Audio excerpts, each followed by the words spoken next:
Let's see if we can work out whether Tesla will truly keep all their compact Teslas for themselves as their own robotaxi fleet, or will they actually sell them to consumers as well? I think the reason people think Tesla will not sell to the end user is scarcity. There are only so many compacts Tesla can make a year, and each of these cars generate the most profit as a robotaxi compared to being sold to the consumer.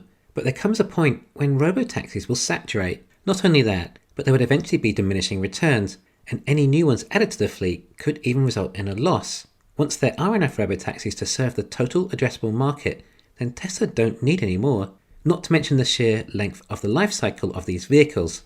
Rather than the mindset of, well, a robotaxi is worth $20,000 a year to Tesla, why would they sell it to someone for $25,000?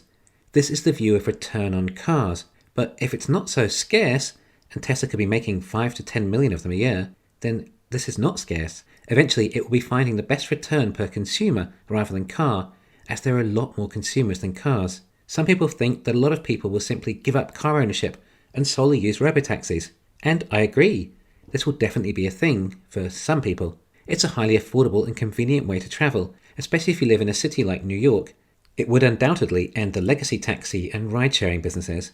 But I think for the majority of people, where they do tend to own a car, that the robotaxi network would supplement their driving. I don't think it's binary, either you own a car or use robotaxis. I think the majority will do both, particularly if there are Teslas that cost around $25,000. However, the best ROI for Tesla is going to be robotaxis for these compact models, so perhaps we need to rethink the addressable market here. We think of the US as the largest market, as it's the largest auto market in the world by dollars spent, and the nation where most Teslas are sold. Therefore, we might assume that's where the money is for robotaxis. But is it? Some people think just because something is cheaper, then that will win the market. Like Chinese EVs undercutting Tesla. Oh no, Tesla is no longer the cheapest. They're going to lose market share, when in actual fact, consumers tend to spend what they want to, or can afford. If they can afford a more expensive car, then they generally buy a more expensive car. Likewise, not owning a car and solely relying on robotaxis is quite likely a cheaper alternative for a lot of people, particularly in a city. But not everyone is looking to save money.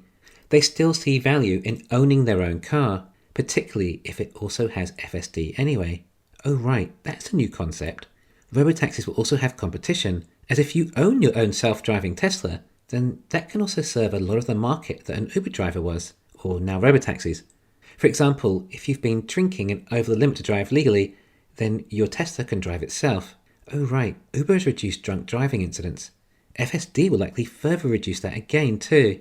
But these same people may also use robotaxis too. They are convenient, just like I own a car now, and I also use Uber. Oh, but if you have FSD, it will be different, right? Well, perhaps a little, but your car won't necessarily be following you everywhere you go, whereas there may be a robotaxi just 2 minutes away. And in order for robotaxis to become this ubiquitous, it will only take so many. There is no point in Tesla making any more robotaxis after a certain point, as it will not increase profits, as they saturated the market. But if we have production lines of compact Teslas coming out at 5 million a year, then it makes sense to still make some profit from these cars by selling them to the consumer. And as we have been told, the compact car will come without a steering wheel or pedals, so you're forced to also pay for FSD. I would say subscription only too. Perhaps that's the advantage of buying FSD now, as over 10 years, it's still better value, let alone 30 years or the lifetime of the car. Unless Tesla forced everyone to use robotaxis because they had decided to stop selling cars to the public and your only choice is to robotaxi. Not a likely scenario, and would also open up room for competition to come in, as people definitely like to own their own car. Maybe robotaxis doesn't have as large addressable market as some may hope, and perhaps not as profitable. A lot of people base robotaxi projections on the build it and they will come philosophy. If Tesla profit $20,000 a year per robotaxi, and if there's only 2 million in the US, then that's $40 billion profit a year. Okay, of course that's exceptional, and with a PE ratio of 50, then it's also a valuation of $2 trillion. But given that so much of Tesla's future stock price is based on the hope of crazy robotaxi profit, and a 10x return to this date, then that's not quite going to take us there. But actually, there is a world outside of America too, and maybe the market is similar for Europe and maybe Australia, Japan and some other developed countries, and we might hit $5 trillion robotaxi valuation. But like I said, most people will supplement robotaxis with their own vehicle, and although perhaps 2 million a year might be sufficient to replace all taxis and Ubers and a lot of public transport, and demand will have risen due to prices decreasing so much.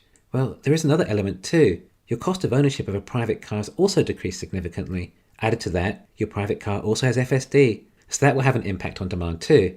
But this was the demand for developed nations, who mostly can afford a car. And I don't mean just a new Tesla, but used Teslas too, or used ICE cars even. The vast majority of people in America, for example, owns a car. They may not have bought them new, but eventually Teslas will age and the second-hand market for them will grow.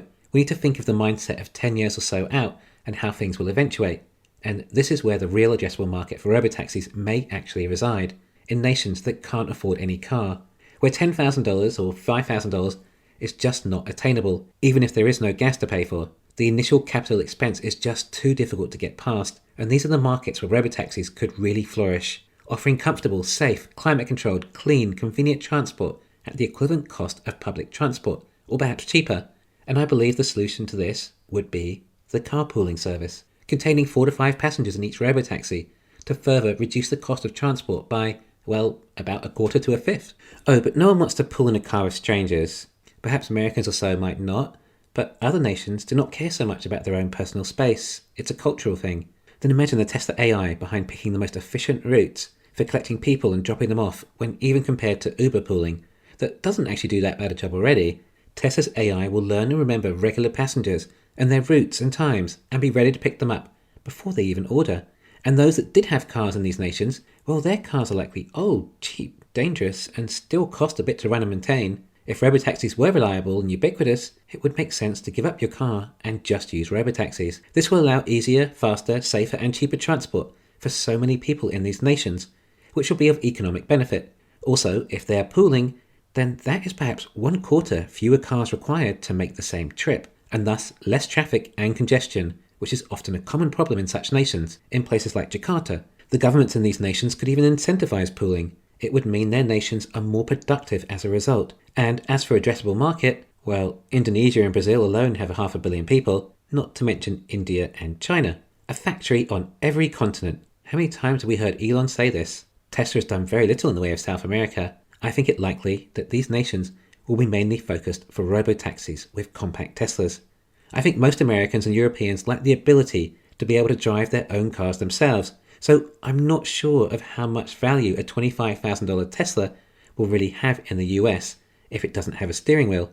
I think within time, Tesla will get the Model 3 down to $35,000 anyway. Factor in running costs and minimal depreciation, and we're down to the equivalent ICE car that would cost under $5,000 over, say, 5 years cost of ownership. I kid you not.